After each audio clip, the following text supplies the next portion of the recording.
kemampuan kendaraannya sampai mana, kemampuan kita sebagai ridernya sampai mana.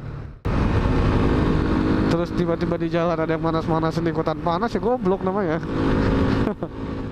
Aduh, ini orang.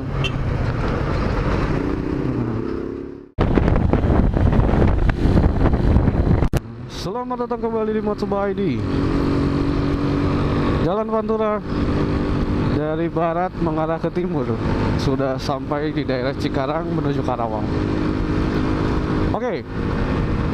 Kalau lewat jalan Pantura ini kan vibes-nya kayak mau perjalanan jarak jauh gitu ya. Dan ini adalah jalur lintas yang sering dipakai buat orang-orang mudik dari Jakarta ke daerah timur ya, Jawa Tengah, Jawa Timur, ke Bandung pun lewat utara bisa. Gini, gue ke-trigger dari salah satu video di TikTok. Dia itu pakai motor tahun 2018. Itu kebetulan rutenya adalah Cikarang ke Garut dan sebaliknya. Dan ini gue dari Cikarang, makanya gue tiba-tiba inget gitu. Dia itu pakai Vario tahun 2018, dipakai bolak-balik Cikarang Garut Cikarang, motornya jebol. Wah, jebolnya parah, sampai bongkar total. Terus gue pelajari dan gue baca komentarnya. Si ownernya sendiri mengaku bahwa dia jalan dikejar waktu, sehingga di jalan itu nggak ada rest, nggak ada yang ada istirahat. Dia maksain kendaraannya untuk tetap digeber. Bahkan dia bilang di 140, 130, 140. Gue terus terang, itu motor Vario itu motor skutik ya, skuter metik, motor kecil. Yang lazimnya dipakai buat kendaraan harian dalam kota. Ini dipakai keluar kota dan kecepatannya segitu. Gue nggak tahu gimana rasanya pakai Vario kecepatan 140 km per jam. Gue nggak tahu rasanya gimana. Karena terakhir kali gue agak kenceng bawa di kecepatan segitu, itu gue lagi pakai KTM RC 200. Ya, mesinnya beda 50 cc sama Vario. Tapi kita tahu sendiri KTM settingannya kayak gimana, rasanya kayak gimana. Dan pakai Ninja 250 saat itu, gue berani. Bukan gak berani kenceng pakai motor kecil, tapi coba tolong digarisbawahi, dan poin dari video ini adalah kalau mau perjalanan jarak jauh, coba dikenali dulu kendaraannya, kemampuan kendaraannya sampai mana, kemampuan kita sebagai ridernya sampai mana. Aduh. Jadi jangan dipaksain gitu.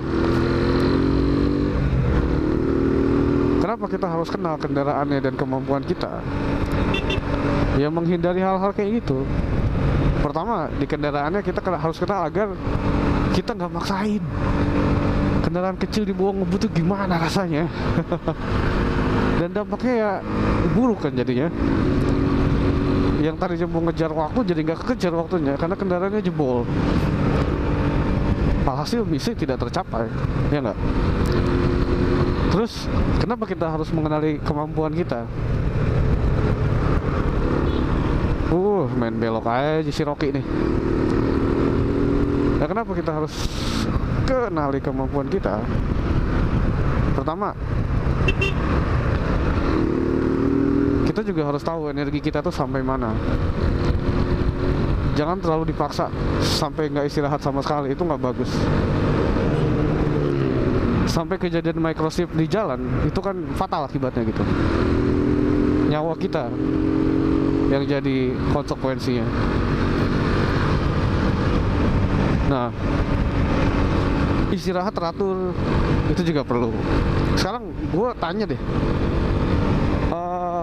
Oke, kita punya target mau sampai tujuan di jam sekian atau berapa jam perjalanan. Tapi target itu mutlak nggak sih? Sebanding nggak sih dengan resikonya? Langsung ke kanan begitu. Kalau misalnya nggak sebanding, ya buat apa? Buat apa? Gue pun juga sering pergi keluar kota gitu ya, baik naik motor maupun naik mobil. Kalau ngejar waktu tuh, kita tuh yang dikejar tuh apa? Kalau sampai tujuan cepet itu biar apa? Biar bisa diceritain ke orang-orang kalau kita bisa kebut gitu. Dapatnya apa? Nggak sebanding sama risikonya. Jadi nggak apa-apa misalnya agak telat datang karena perjalanan jauh, kan harus istirahat dan lain sebagainya, tapi kita aman. Di akhir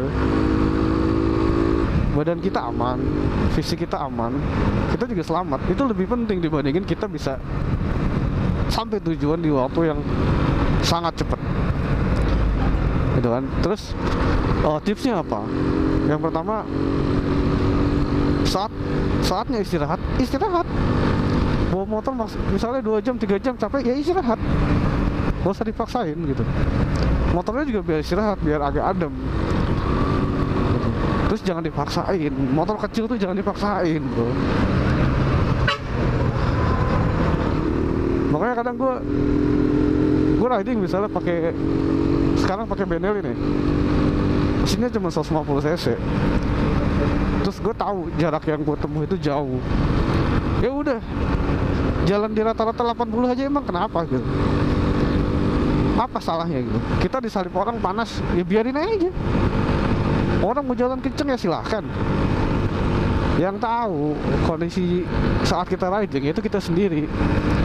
Kita lagi riding kayak gini nih, misalnya ini gue speedometer mati, cuman segini sih, aduh ini orang.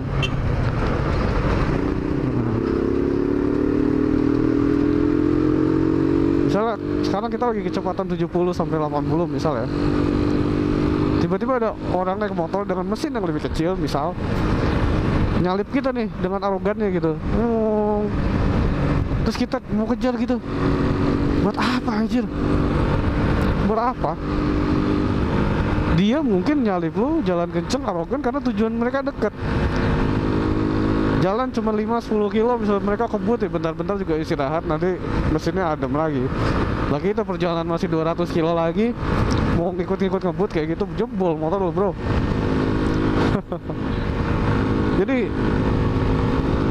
kita yang tahu mileage kita tuh mau sejauh apa, dan kita berangkat dari mana, kondisi kendaraannya kayak gimana, fisik kita sejauh apa, skill kita sampai mana, kita yang tahu.